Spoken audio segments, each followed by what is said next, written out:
Bienvenue à toutes et à tous dans cette vidéo qui va traiter sur une notion nouvelle qui est le moment d'une force par rapport à un axe.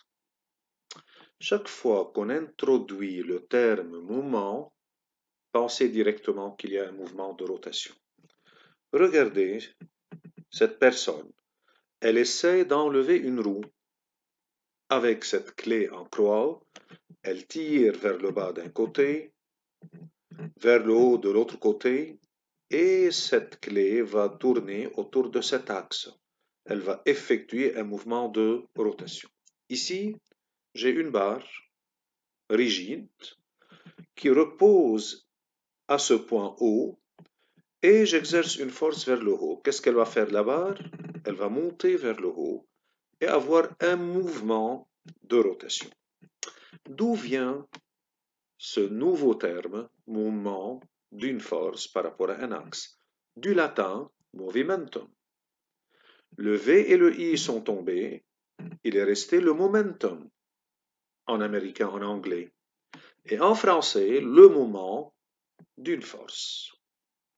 On va petit à petit comprendre cette grandeur qui s'appelle le moment d'une force.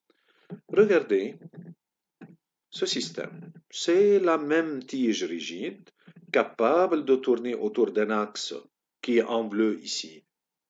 Un axe qui ne se déplace pas, un axe fixe, et la tige peut tourner vers le haut, vers le bas. Je mets une charge en ce point, un corps qui a une masse. Cette charge va exercer une force vers le bas, le poids. Moi, je vais soulever cette charge. Est-ce que la force que j'exerce vers le haut pour réaliser l'équilibre, elle est égale à cette force résistante, à cette charge, à ce poids? Non. L'intuition et l'expérience montrent qu'elle est plus petite. Essayons de voir une petite animation pour comprendre un peu ce mouvement de rotation. J'ai un corps de masse 5 kg. Je vais le mettre voilà, à 4 unités. 1, 2, 3, 4 unités de l'axe de rotation ici. Si je prends la même masse et je la mets n'importe où de l'autre côté, puis j'enlève ces deux supports, le poids à droite est égal au poids à gauche. Voilà, j'ai dessiné les forces, elles sont égales. J'enlève le support. Hop. L'équilibre n'est pas établi. Je remets le support. Où je dois la mettre? Je vais la faire descendre. Je vais mettre celle-là à l'extrémité. L'extrémité de 4, 6, 8 divisions. J'ai une masse double. Si je la mets là, à la même distance, l'intuition vous dit que cet axe va tourner vers le bas. Bon, j'essaye. Oui, je remets. Où je dois la mettre?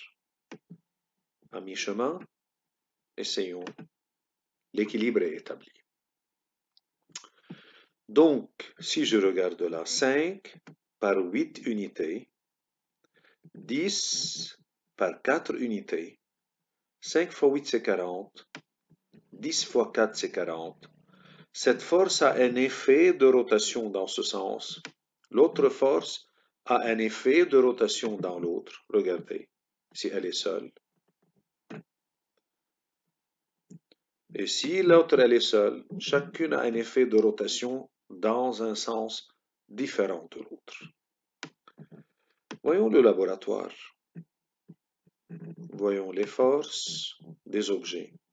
Je mets 5 kg à 4 divisions, de 4 à 6 divisions. Si je prends 10 kg, où je vais les mettre? À 3, selon l'expérience précédente. J'enlève les supports. Oui, j'ai de l'équilibre. Bon, je vais mettre, en plus de ce côté, 10 kg, je vais mettre les marques, à la 4e division. Donc le 5 est au 6, le 10 est au 3. Et je vais prendre le 20 pour équilibrer ce 10 à 4. Où je vais mettre le 20? À 2. Voyons, est-ce que ça s'additionne? Est-ce que les effets s'additionnent? Des forces qui font tourner dans un sens et les autres dans l'autre? Oui, l'équilibre est là. Donc les effets de rotation qu'ont ces forces qui essaient de tourner la tige dans un sens à compenser l'effet de rotation des autres forces qui font tourner la tige dans l'autre. On a un petit jeu, passons au niveau, ça c'est quel niveau? Non, niveau 2, ça va. J'ai 10 kg, 10 kg, quel est l'état? Vérifiez. Ah, ici j'ai 3, là j'ai 2. On s'est trompé, réessayer, réessayer. Donc celle-là va tomber. Va gagner. Oui, oui, on a eu plus 1. Merci, merci, un grand merci. Réessayer le jeu. Niveau 4, un dernier. J'ai 3 à 2. J'ai 20 à 2, 4, 6. 20 fois 6, ça fait 120. 3 fois 2, ça fait 6, 126. 40 par 3, ça fait 120. Qui va gagner? Je crois celle-là. Vérifiez. Oui, ces autres ont gagné. D'accord. Je vais voir une autre petite animation, c'est la même. Je vais la laisser jusqu'à la fin. Revenons à notre travail. Toute force a un effet de rotation dans un sens. Celle-là va essayer de faire tourner ce système vers le haut, l'autre vers le bas. L'approche a un effet différent de l'autre. Et donc, ce qu'on appelle les lois des leviers, c'est que Fr par la longueur jusqu'à la force résistante en module va être égal à la force motrice par la longueur jusqu'à la force motrice par Lm. C'est ce qu'on appelle la loi des leviers. Si je regarde là, lorsque la tige a une longueur double, L' égale 2 fois Lm, que serait F' d'après vous par rapport à F? La moitié. Voilà. Ces deux forces tirent vers le bas, celle-là tire vers le haut. Ces deux forces, leurs effets de rotation s'ajoutent. Celle-là, elle est de l'autre sens. Si je veux faire vraiment le bilan des forces, qui est là, je regarde la force que moi j'exerce avec ma main pour la tirer vers le haut, la force qu'exerce le poids. Et là, qu'est-ce que j'ai? La force d'appui, la réaction de l'axe. Cette réaction de l'axe, elle est à une distance zéro de l'axe. Donc, est-ce qu'elle a un effet de rotation? Non. Voilà. Ça, c'est une force qui est oblique. Qu'est-ce que je peux faire dans ma tête? Je peux la décomposer en deux. Une qui est suivant la tige, et là, c'est l'axe qui repose sur un couteau, et l'autre qui est verticale, disons, vers le haut. Cette force qui tire vers la droite, est-ce qu'elle a un effet de rotation? Non, elle est compensée par la force de cohésion de cette tige qui est rigide. Comment elle est cette deuxième force qui n'a pas d'effet? Elle coupe l'axe, son prolongement rencontre l'axe. Elle n'a pas d'effet de rotation. Achille Talon comprend tout ça. Quels sont les leviers que je peux voir dans ma vie? Une clé en croix pour enlever une roue, les pédales. Celle-là arrache-clou. Une brouette. Regardez la brouette. Je mets la charge là. J'exerce une force vers le haut. Oui, la force est plus petite que la charge. Et ça, c'est la force d'appui, la réaction de l'axe. Regardez celle-là. Est-ce que la force d'appui a un effet de rotation? Non. Là, voilà quelques cas que j'ai représentés ici. Je vais partir avec vous jusqu'à cette page. Et puis, on revient arrière. On a vu que les forces qui effectuent un mouvement de rotation, la même force appliquée en deux points aura deux effets.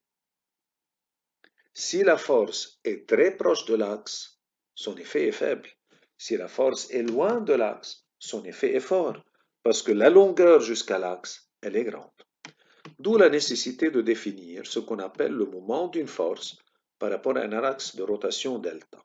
Comment je la définis? Par M stylisé de cette façon ou de l'autre, pour ne pas confondre avec la masse, égale soit plus, soit moins, le produit de F fois D. Et donc le moment est une grandeur algébrique, c'est-à-dire peut être positif comme il peut être négatif. F, c'est la valeur de la force, elle est en quoi? En newton. D, je l'appelle le bras du levier, il est en mètres. Donc cette nouvelle grandeur, le moment d'une force, s'exprime en newton-mètre. Voyons un peu que veut dire bras du levier. Ça, c'est une force que moi j'exerce sur la tige qui fait un angle alpha, disons, avec l'horizontale.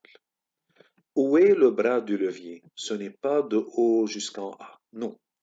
Retenez ce que je vais dire. Tendez vos oreilles. Faites 2 étapes pour chercher le bras du levier. Première étape, tracez la ligne d'action de la force. Tracez la direction de la force. Prolongez cette droite sur laquelle agit la force. Je prolonge F. Vers l'avant, vers l'arrière, tout ce que je veux. Deuxième étape. À partir de l'axe, j'abaisse la perpendiculaire à cette ligne d'action. Et la perpendiculaire abaissée de l'axe à la ligne d'action OH, c'est D, qu'on appelle le bras du levier. Donc le moment d'une force, c'est F fois D, donc c'est la valeur de la force par OH. Regardez cette porte. Une force comme celle-là va la faire tourner. Ça, c'est l'axe de rotation de la force. Où est D? C'est de là jusque là, si F est perpendiculaire. Regardons ces deux forces. Si je tire vers le haut, je mets une main à droite, une main à gauche et je tire vers le haut. Est-ce que la porte tourne? Non. Si on exerce une force parallèle à l'axe de rotation, la porte ne bouge pas. C'est le cas A.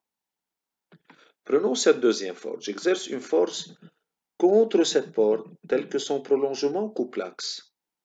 Est-ce que la porte tourne? Non. Qu'elle soit vers l'intérieur ou je tire vers l'extérieur, la porte ne tourne pas. Alors, si on exerce une force dont la droite d'action coupe l'axe, la porte ne bouge pas. C'est le cas B. Retenir. Deux forces n'ont pas d'effet de rotation. Toute force parallèle à l'axe de rotation n'a pas un effet de rotation. Toute force qui rencontre ou coupe l'axe n'a pas d'effet de rotation et donc on peut dire que leur moment est égal à 0. Regardons ces quelques cas. Ça c'est F1, elle n'a pas d'effet de rotation, son moment est nul. Ça c'est F2, elle coupe l'axe, son moment est nul. F3 coupe l'axe, son moment est nul. F4 s'exerce à l'extrémité de la porte, elle ne coupe pas, elle n'est pas parallèle, elle a un effet de rotation. F5, elle a un effet de rotation pour faire fermer la porte. Si je veux visualiser de l'espace le bras du levier, ça c'est la force, je la prolonge en pointillé.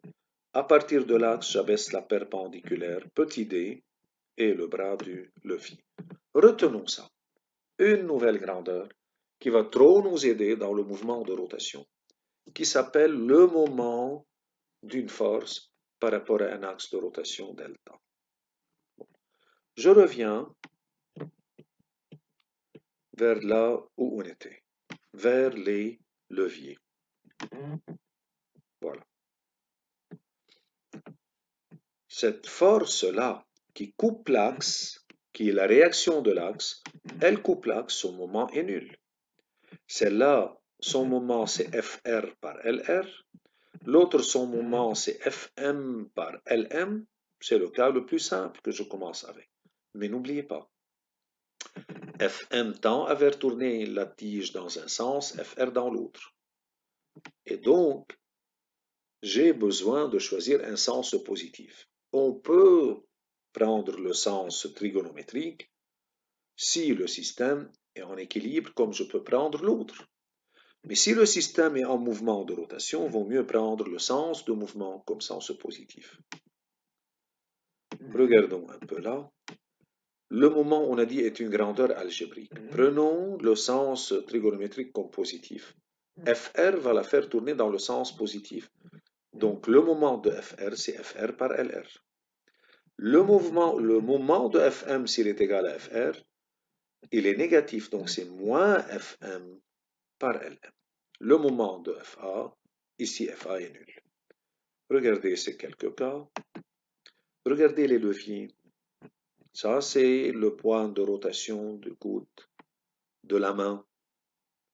Ça, c'est le muscle qui contracte et tire vers le haut. Et ça, c'est le poids qui tire vers le bas. Alors là, Fr par 35 doit être égal à Fm fois 5. Donc la force que moi j'exerce, elle est plus grande que le poids parce que là, je l'exerce près de l'axe. Regardez ce dessin d'Archimède. Archimède, 250 ans avant Jésus-Christ, lui, il a commencé par travailler avec ce qu'on appelle aujourd'hui le levier. Il a dit, si j'ai le globe terrestre, donnez-moi un appui et je serai capable de lever ce globe terrestre. Et donc, pour simplifier son travail, puisque P par L1 égale à la force qu'il exerce par L2, si L2 est trop grande, la force qu'il exerce est petite. Donnez-moi un appui et je leverai le monde. Regardez ici, lui, il tire vers le bas. Le poids, il tire vers le bas Fr. Pour réaliser l'équilibre, il faut que Fm par Ln soit égal à Fr par Lr.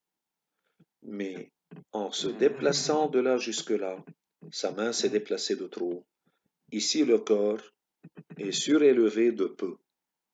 Oui, on a gagné en effort, Fm est trop petite par rapport à Fr, mais on a perdu en déplacement. C'est la loi de la nature, la conservation. Voilà une brouette, voilà un arrache-clou.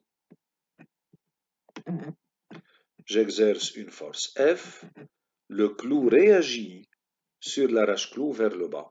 RA est grande, F, puisque je l'éloigne, j'exerce une force éloignée, serait faible. Et donc, ce sont des machines qui me simplifient le travail. Regardez là, quel est le moment de R qui passe par ce point, par ce pivot? 0. Le moment de Fr, il est positif, Fr par OA, de là jusque là.